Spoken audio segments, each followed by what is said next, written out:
Now we are going through just a revision of the chapter, the fundamental unit of life, cell, that is chapter number 5. In this chapter we know about the cell. That cell is the smallest structure. It is the basic unit of life, and all the organisms, their body is made up of cell only. The whatever the activities the organism is performing is just because of the activity of the cell. Now, on the basis of the cell, organisms are categorized into two. One is unicellular, that means the organism body is made up of single cell. And when organism body is made up of many cells, we call it as multicellular. Then we know that as we have in our body different organs, different glands, different systems are present, in the same way in the cell different components are present, and these components, they are called as cell organelles. Now here we talk about the discovery of the cell. Discovery of cell. The cell was first discovered by Robert Hooke in the cork cells. Robert Hooke was studying the cork cells by his own made microscope, and these cork cells he found a hexagonal structure. Hexagonal structures. These hexagonal structures of the cork are there. So these are called as cell due to its shape, and they are empty. So that means it said that the first cell which was discovered by Robert Hooke, that was dead cells, because it is of cork cell. Cork cells are dead cells. Then later on, Anton von Leeuwenhoek, the Dutch scientist, he observed the free living cells in the pond water under the improved simple light microscope for the first time in 1674. Then the cell theory. Cell theory was proposed by Matthias Jakob Schilden and Theodor Schwann along with Rudolf Virchow. They proposed the cell theory. The postulates of cell theory are: all living organisms, their body is made up of cells and their cell products. Cell is the site for all metabolic reactions, means whatever the reactions occurs, it occurs in the cell only. Cell is the structural and functional unit of life. All cells arises from the pre-existing cells by division of already existing cells. As that means the cell which are present, they divide and they give rise to the new cells. Then life of every organism, it starts from a single cell. Whatever the organism may be, the life of that organism, it begins from a single cell. For example, we talk about the human beings. After fertilization of ovum with sperm, zygote is formed. Then zygote is what? It is a unicellular or a single cell structure. So from zygote, multicellular division occurs, means many times the division occurs in the zygote, and a multicellular fetus is developed. Then that fetus, or we say the baby, is delivered. So life starts from a single cell. Viruses are exception to this cell theory. Now we discuss about the microscopes. Microscopes are the instruments which are used to view or see the organisms with minute size, which we cannot see with the naked eye. To see those organisms or those structures, we use the microscope. So there are two types of microscope: light microscope and compound microscope. See the compound microscope, these are of two types: simple microscope and compound microscope. This is the diagram or the picture of microscope. Okay, over here this is the eyepiece. This is the eyepiece, and this, at this position, this is the object piece. And over here we put the slide and we observe it from here.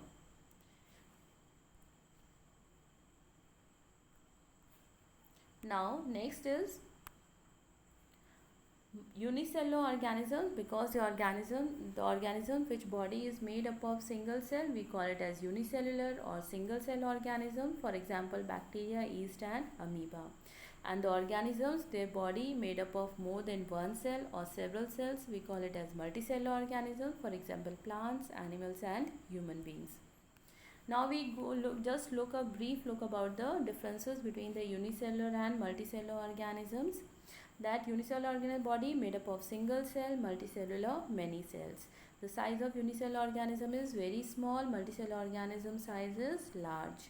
Single cell in unicellular organism is capable of performing all the activities which is responsible or which is required for making it living, whereas in multicellular organism single cell carries out only few processes. Then in unicellular organism, division of labor does not exist because the whole activity is to be done by the single cell only, whereas in multicellular organism division of labor are there, different cells perform different functions. Then in unicellular organisms, the cell division occurs by fission or by budding, and in multicellular organisms cell division is there, that is mitosis or meiosis, that means simple splitting of the cell into 2 or into 4. That means simple growth and reproduction. Meiosis is occur during reproduction only for the formation of gametes, ovum and sperm. Then the lifespan of unicellular organism is very short, lifespan of multicellular organism is very long. At injury, the cell can cause the death of the organism, whereas in multicellular, injury or the damage may affect the cell but that does not cause the organism death. Now here the advantages of smaller size cells: nutrients can diffuse smoothly, then waste generated, metabolic activities can be done easily, exchange of gases can be done easily, and in case of damage to the cell, repair can be done. But here it is can be done. Okay, so it doesn't mean that the cell will not get damaged. There is damage to the cell. Here we can see the different shapes of the cells, different shapes or size cells are present. Now this is the diagram of amoeba. Amoeba shape is irregular, it is not fixed, whereas in leukocytes or WBC cells is also having different shape.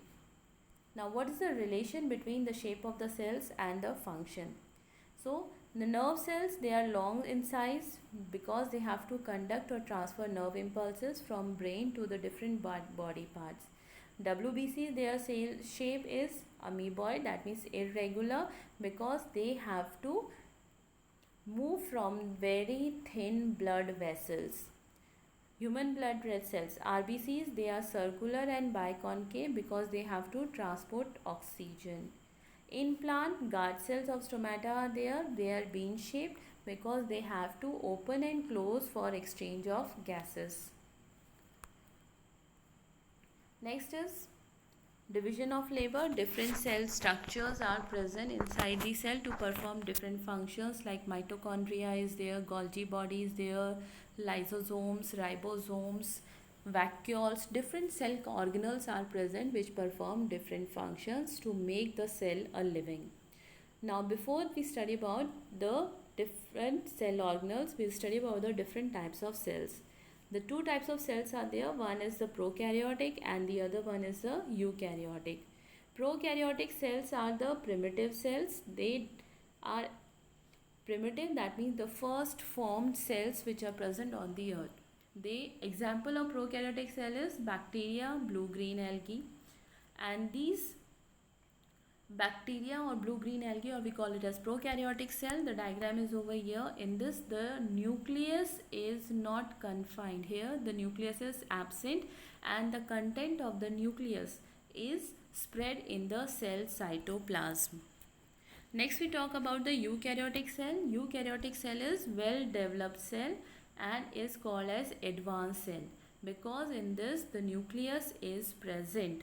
Nucleus is present and is bounded by the membrane called as the nuclear membrane, and different cell structures are present which are bounded by the membrane. So here we say eukaryotic cell is well organized, well developed cell. Plant cells and animal cells are eukaryotic cells. Now we go for the description or differentiation between the differences between the prokaryotic cell and eukaryotic cell. The size of the prokaryotic cell is small and for eukaryotic cell is large. True nucleus or in prokaryotic cell is absent. That means the nucleus is spread in the cell cytoplasm, whereas in eukaryote true nucleus is present, which is surrounded by the nuclear membrane. In prokaryotic cell, chromosome is single only. Only single chromosome is present, whereas in eukaryotic cell, many chromosomes are present. In prokaryotic cells, different cell organelles which are bounded by membrane like Golgi bodies, mitochondria, these are absent. Whereas in eukaryotic cells, these membrane bound structures are present. In prokaryotic cells, ribosomes are present in the cell cytoplasm and these are smaller. Whereas in eukaryotic cells, ribosomes are bigger and are free, as well as they are attached to certain structures like endoplasmic reticulum. Then nucleolus is absent. Nucleolus is usually present in the cell nucleus, and this is absent in prokaryotic cell, whereas because in prokaryotic cell nucleus is absent, so nucleolus is also absent. In eukaryotic cell, nucleolus is present. Example of prokaryotic cell is bacteria and blue-green algae, whereas in eukaryotic cell, examples are fungi, plants and animals. Now we'll discuss about the protoplasm. Protoplasm is the inner content of the cell. It is the living substance of the cell. It is colorless and translucent fluid. It consists of cytoplasm, nucleus and other cell organelles. It is the living part of the cell. So all the living cells, they contain protoplasm. Now here we just go through the activity. Take a small piece of the onion bulb, separate the fleshy scaly leaf and fold gently to break it. Now with the help of forceps, we remove the thin transparent peel from the inner concave side of the scale. After that, place the peel on a watch glass containing some water. Then we take out the thin transparent peel of the onion. We place it in the watch glass containing water so that it remains straight, it does not get folded. Then we put the 2 or 3 drops of saffron in stain. It is a type of stain which is provided, which is added so that this peel gets stained. It takes the color of the stain. After few minutes, we take the peel out, we wash it with water and remove the excess stain. Then a drop of glycerin is added in the center of the glass slide. This glycerin is added to prevent the peel from drying. So after that, we cover it with a cover slip and then remove the excess stain by using blotting paper and we observe it under microscope. When we put the slide under the microscope, we observe that number of similar elongated and rectangular cells are joined together like this. In this way, rectangular structures are formed with a dot. This dot is the nucleus and the large central vacuole because it is a plant cell. So each cell consists of outer cell wall, dense cytoplasm and a covering of the plasma membrane and oval shaped nucleus.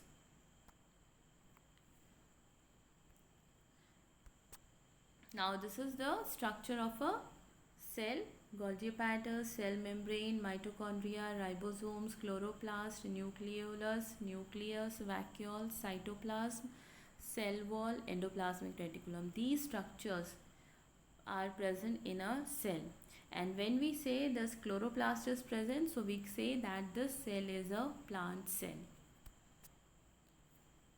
This cell is the diagram of an animal cell because over here cell wall is absent and only the plasma membrane is the outer membrane.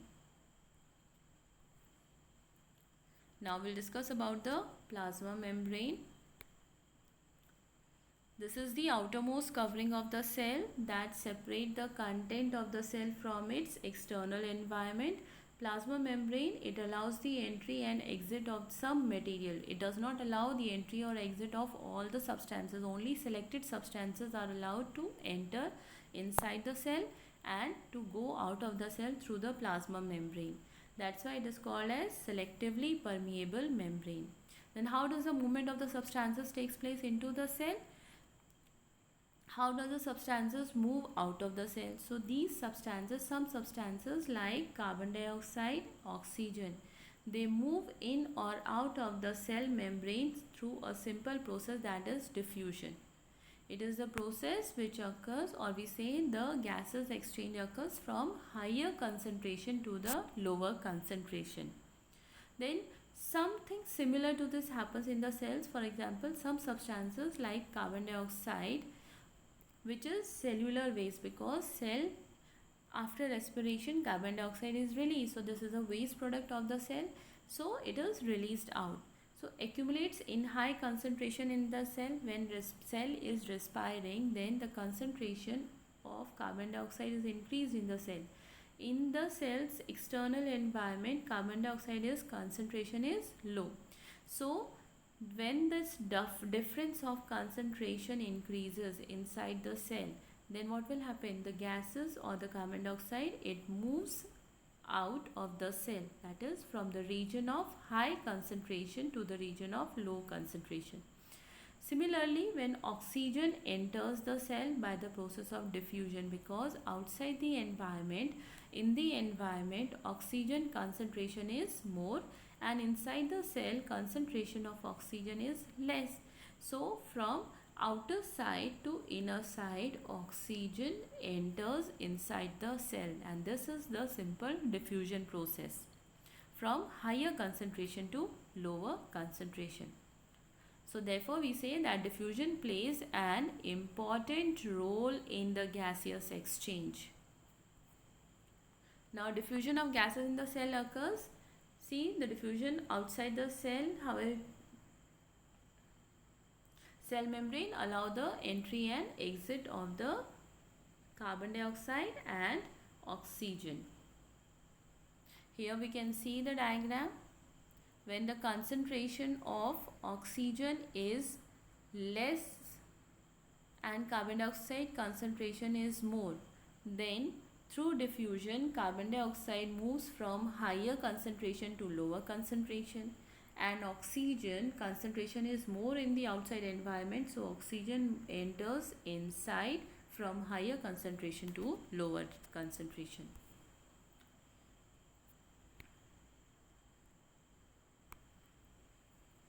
Now osmosis. Osmosis is the process of the transport of water molecules, that is diffusion of water molecules through the selectively permeable membrane. When the diffusion of substances occurs through the membrane, then we call it as osmosis. This also occurs from higher concentration to lower concentration. So depending upon the amount of solute dissolved in water, osmosis can be of two types. It is called as endoosmosis and exosmosis. Water diffuses into the cell from higher concentration outside the cell, then it is called as endoosmosis. That means entry of water inside the cell is called as endosmosis, and when water goes out or exit, then we call it as exosmosis. So this we can understand by this, that three stages. See here, when the living cell tends to gain or lose water from the surrounding environment through osmosis. Okay, so this is done when by this activity. If the medium surrounding the cell has higher concentration, that means this is the salt, this is the salt solution, and we put the cell inside the salt solution. The concentration of solute is more in the salt solution.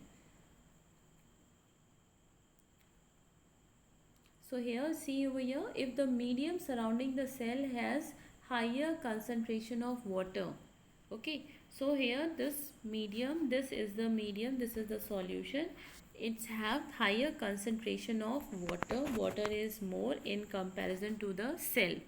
then what will happen? The water from the solution enters into the cell and the cell swell. We call it as turgid. The cell becomes swollen, the size of the cell increases, and we say the cell has become turgid. That means plasma membrane allow the entry of water inside the cell. So the solution is hypotonic solution. We call it as hypotonic solution because over here concentration of water is higher than the cell. Next we talk about is the second is the when the medium surrounding the cell has exactly the same water concentration, means the concentration of water outside is equal to the concentration of water inside the cell. When equal concentration is there, then we call it as isotonic solution. And in this condition, the amount of water which enters is equal to the amount of water which goes out. In this, the shape of the cell is maintained. There is no increase or no decrease in the shape or size of the cell. That's why we call it as isotonic solution. The third we talk about is the hypertonic solution. Hypertonic solution is when the medium surrounding the cell has low concentration of water than the cell. Means the water is less in comparison to the cell. The amount of water outside is less in comparison to the cell. So what will happen? The water which is present inside the cell, it comes out. And when water from the cell comes out, the cell shrink and the size of the cell decreases. So this type of solution is called as hypertonic solution. Is called as hypertonic solution. Now we go for the differences between diffusion and osmosis. Diffusion is the movement of substances from region of higher concentration to the region of lower concentration. Osmosis is the movement of substances from region of higher concentration to lower concentration through a selectively permeable membrane. That means plasma membrane. Then in diffusion, diffusion can be of solid, liquid or gaseous, whereas osmosis occurs only of liquid medium. In diffusion, selectively permeable membrane is not required, whereas in osmosis it is requires. In diffusion, equalize the concentration of diffusing molecules. That means equalization or equilibrium can be maintained, whereas in osmosis it does not equalize. In diffusion, it depends on the kinetic energy of the molecules, whether the molecules are having more kinetic energy or less kinetic energy. So diffusion depends on the kinetic energy of the molecules. Whereas in osmosis, presence of solute molecules in the system, it influences the osmosis process. Now we talk about the cell wall. Cell wall is the outermost layer or wall which is present in the plant cell. It is present only in the plant cell and is absent in the animal cells. Its function is it provides rigidity and definite shape to the cell. It protects the cell from infection and mechanical injury. That's why it provides mechanical strength also. It regulates the osmotic pressure. That means it maintains the shape and size of the plant cell also. It is freely permeable, allowing the substances. It does not stop the substances to enter or go out. It means it allows the movement of the substances. Then cell wall contains small pores or pits which are called as plasmodesmata. They are meant for exchange of materials between the two adjacent plant cells. Now next is plasmolysis. Plasmolysis is when plant is kept in a hypertonic solution. That means when the concentration of water is less in the medium than the cell, then that solution is called as hypertonic solution. And when cell is placed in this type of solution, then the cell membrane shrink because the flow of water occurs out of the cell. Water goes out of the cell and the protoplasm of the cell shrink. So this process is called as shrinkage, is called as plasmolysis. Now we talk about the difference between cell wall and plasma membrane. Cell wall is present in plant cells. Plasma membrane is present in both animal and plant cells. Cell wall lies outer side of the cell, and plasma membrane, it lies to the exterior. That means it is the outermost layer of the animal cell, whereas the second layer in the plant cells. Cell wall is non-living. Plasma membrane is living. Cell wall is rigid. Plasma membrane is flexible, and cell wall is permeable, whereas plasma membrane is selectively permeable. The next is cell wall is made up of pectin, cellulose, hemicellulose, and plasma membrane is made up of lipids, proteins and carbohydrates. Cell wall provides strength and protection to the cell, whereas cell plasma membrane, it holds cellular contents and control the passage of material in and out of the cell.